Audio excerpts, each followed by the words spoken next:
Hey, yeah, tonight I wanted to share with you about these Nasdaq stocks like PayPal, Square, all the fintech stocks, right? In Malaysia, of course, you have the revenue. And Brazil, you have like StoneCo, New Holdings, and all that. Um, the shares has actually gone down quite a lot, about 60, 70%, during the, if you look at the 1 year chart, it was actually hovering at 282 US dollars. It went up, it touches about 303, 310 like that for, day high, and now actually has gone down to about 70% drop. Why I say fintech are actually good, as you know, everyone is have this very common thoughts that when there's a recession, people will spend less, and the transaction volume, because they based on transaction volume. So what they do is, like for example, you spend about, like, let's say 1,000, and you they charge you, let's say 0.1%, which is $10, and so maybe after now, like in this market fear situation, you might just spend like um 700. So they are only getting per user basis, like instead of $10 becomes like $7. But then if you look at the other contrarian view, right, everything, every prices, all the items of the prices goes up, inflation. So let's say an apple, which used to cost $1, but now it costs us like 150.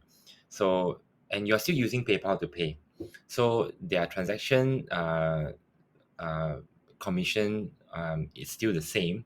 So you kind of like, at the end of the day, probably you would spend less. It's not your usual 10, and plus you would probably start to allocate some of your money to travel, and you might at the end of the day probably spend, instead of $10 to buy online shopping or go to Zara or Uniqlo, right, you will probably spend $4, and that's maybe constitute also necessity items like grocers and all that, and you then the balance, probably you might allocate some for travel, and you will use Visa, Mastercard, PayPal, or Square.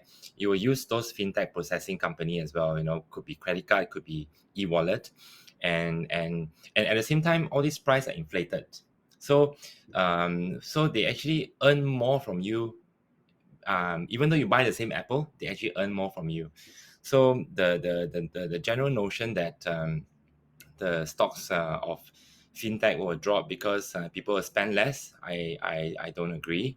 And I feel that if you want to go for fintech, this is the best time to enter. It has come out a bit.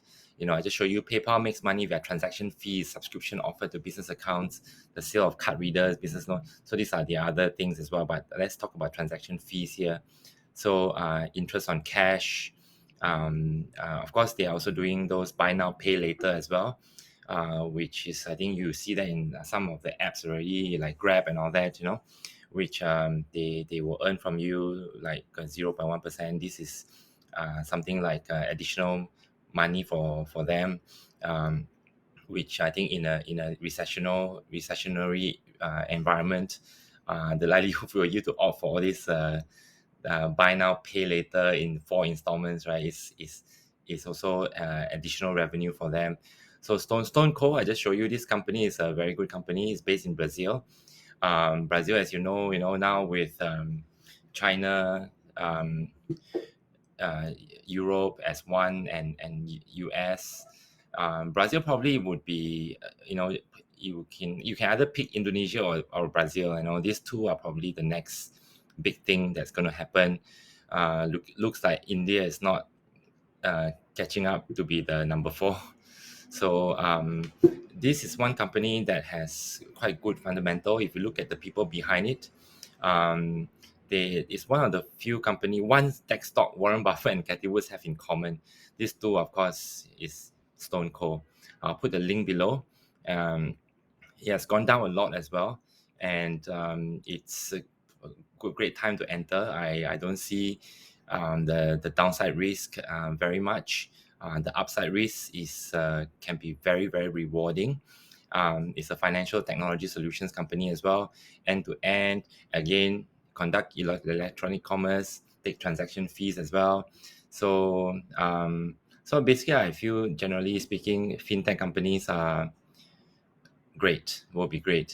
For the next few months. Even though people start to spend less and travel more, and as you know, PayPal is in what 100 over countries. I'll just show you quickly before I sign off. Yeah.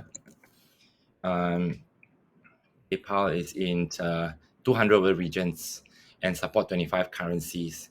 And if you look at the recent Russia sanction, they actually didn't stop the transactions for people to transact, and they actually stopped allowing new users to register. That's all they did. So in a way, PayPal is still usable in Russia, and of course, you are we are there's been talks and news in the mainstream mainstream news that people are actually using crypto wallets and all that, and crypto is actually a beneficiary of the Russia-Ukraine war, especially Russia. The ruble went down so much, so they have crypto wallets, stocks also like Coinbase, and all that. They actually exchange wallets, and they went up a lot, and so I believe PayPal is definitely one of the beneficiary as well. So like for example, they want to fly to I mean drive to Poland and stay there and all that. At least they have a PayPal wallet which they can use in Poland or other countries, neighboring countries that is next to Ukraine. So one just a quick one. There's the last one, which is PayPal has bought a fintech company in China. So this is something that is very important. I believe you see, PayPal become the first foreign firm in China with a full ownership of payment business. So for me, I'm most bullish about StoneCo because of the two great individuals behind. They are real investor guru, and the next is PayPal. As you can see, you want a company that can scale worldwide. Even Facebook is not in China, and Google also has you know they are not available in China as well. Only Microsoft is there, Apple is there, and PayPal is probably the next one, I think. So take note of these two counters, these two companies. Very good fundamental, PayPal and StoneCo. Signing off. Thank you.